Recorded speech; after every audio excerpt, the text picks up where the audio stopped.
afternoon to everyone. My name is Engineer Jasper Onyegbu.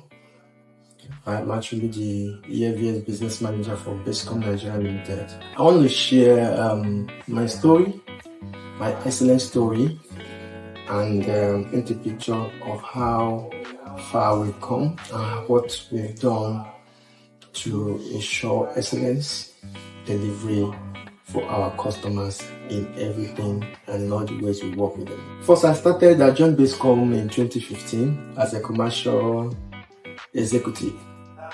My responsibility then was to prepare quotations, proposals, reviews, negotiations, and all of that for customers or for projects that we are bidding for. And from there, I moved into the maintenance department, where I was a maintenance technician, a maintenance engineer for some of our customers. This was later early 2016, and then from there my journey continued. I became a project engineer in 2016 or so, and then within that 2016-2017 I also worked as a maintenance engineer for other businesses, other customers within our clientele. And from there, I was able to become the maintenance lead. This is 2019 now, for one of our customers for MEP services all across the island, over 11 locations, and I did that for 1 year. Then after that, we had to make a transition, and I had to become the commercial manager, overseeing all the quotations, the proposals, and all the correspondences that goes between us and the customers from commercial point of view. So that opportunity made me to have more to do with customers, right? Made me to have more contacts, deeper relationship with the customers, and then I could actually feel the pulse of the customers when it has to do with budgets, when it has to do with workable solutions, when it has to do with what meets the customer's expectation or the requirements of the customers. Because in that place, that is where you get the design right, that's where you get the engineering right. So I had that opportunity and we used it very well. So from there, I became a project manager. I managed more serious projects in higher value, and ever since we have been able to do a lot more, both in the project management space. Currently, I handle the EFVS and mechanical business unit, right, as the business sales manager. In all this, I just want to point out some of the key things that has helped us, some of the things that we have done, some of the attributes or attitude that we actually took on ourselves, and that has helped us to maximize the opportunity that we have had in this business and to serve our customers excellently. One of which was, I knew what I wanted and I went for it. For us dealing with our customers, for us dealing in our different business units, in our different departments, in different responsibilities that are given to us, one thing is, in that responsibility or with that responsibility, what do you want to achieve? The achievement, is it customers' satisfaction? Is it customers' amazement? And for me, that is very key, because as a business, we actually exist for the customer, right? Everything we do here is customer-based, customer-centric. There will be no commercial if there's no customer, right? There will be no maintenance team or department if there's no customer. There will not be project if there are no customers. But we have all this because there are customers that we serve. So for us, the customer that we serve is key. And what we want to do is to ensure that in every situation, under different conditions, right, customer is satisfied. And by this, it brings, you have to adapt with a blend of innovations, right? A blend of ideas, a blend of competence, capacity. There are times you have to bend. There are times you have to advise. There are times you have to be assertive. and say, see, this is what works. You have to adapt or adopt different strategies meeting your customers' expectation, right? So for me, critical thing was I knew what I wanted. Even while I was in commercial department, I looked at that as a commercial executive. I looked at that. At some point, I told I have to go to the CEO and say, sir, I need additional responsibilities. I want to get into projects. Then my manager said, really, you want to go into projects? You want more work? You see what can get tired. But really, I didn't think it was enough for me to sit down as a young man out of school and I wanted some things that are more challenging. And I'm grateful that I got that opportunity and I took care of it. Then I actually latched on it. The other thing is resilience. There are times that you meet obstacles, you meet situations, you feel like quitting. You feel like, man, this is too much. I just resigned from site.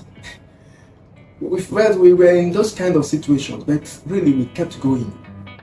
We kept developing ourselves, we kept asking questions, we kept doing our research, right?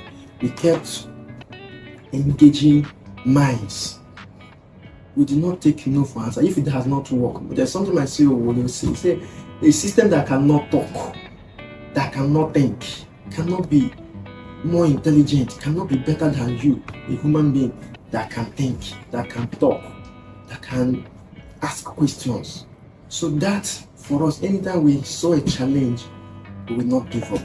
We will always get to the root cause of it. And for many of those situations, they became a learning curve for us. Those experiences you gather when you met with those challenges keep you better. So in the next project, in the next period, in the next area where you are going to be doing such project, or you see somebody having similar issues, you already know what to do. Most times, after doing the project, I'm not going to be on the side to do maintenance. So the maintenance team will handle. When they meet with such kind of challenges, we are able to guide them and say, okay, this is what it is, and this is how to go about it. So resilience was good for us. Then we also focus on becoming. Right? There's something we want to become. There's skills. There's the way we want to be. There's a personality we wanted to become. So we focused on that. For every challenge we saw, for every challenge that was given to us, for every hurdle we met, the key thing was the person, the personality I was becoming. So for me, that was a driving force. Then trainings. We did a lot of trainings, and we are still training for different systems, for different business units, for different skills, for different capacities. We kept on training, and we are still doing that today. So we have not arrived. We are still going in our career. But all of this helped us in driving excellence. Then we understood, which is the other thing, we had an understanding of the business. We knew what the business was about, and we understood the ecosystem which the business played. That was key. There were competition, there is innovation, there's ever improving technology. The customer's requirements always change, right? There are new things for every single day. So that is key. That means you cannot just keep with what you have known. There's every need for you to keep on improving. Being the leader in the business means you have to keep setting the pace. You have to keep being the one to be challenged, right? You have to be the champion, and you're not going to rest on the ball. So that for us is key. And with that, we've been able to demonstrate character, we've been able to demonstrate competence, expertise, and resilience in our dealing as a business. Then we had a lot of customers, we had manufacturers, we have stakeholders, consultants that we have to collaborate with. So collaboration was another thing.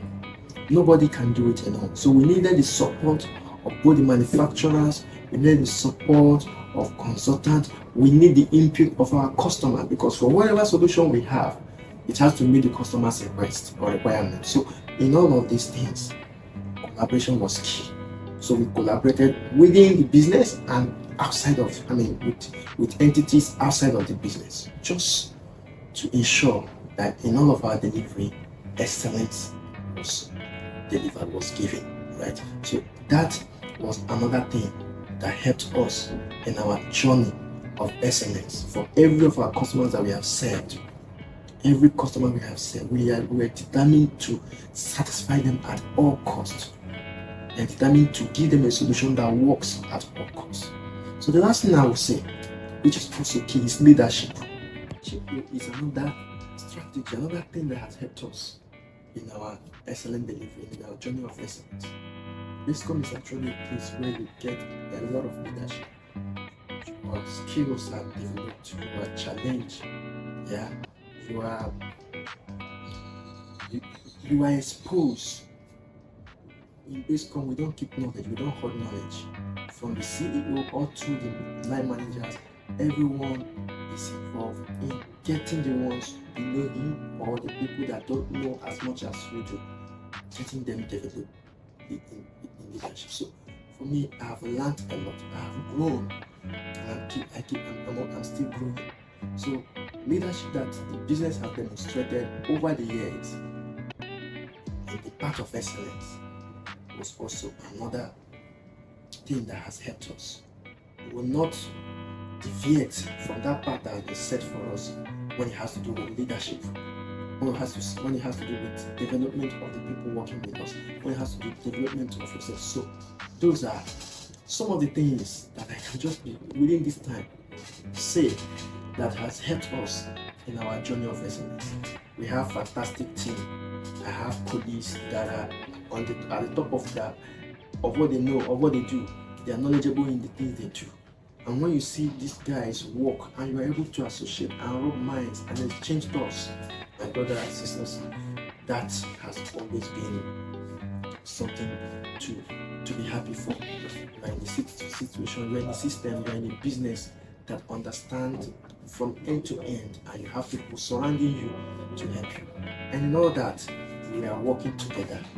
There was no island, nobody was an island in BASECOM, or it's an island in BASECOM. We all work together for the single purpose of satisfying our customer and maintaining that name as the leading engineering company in Nigeria. Thank you so much. Have a great day.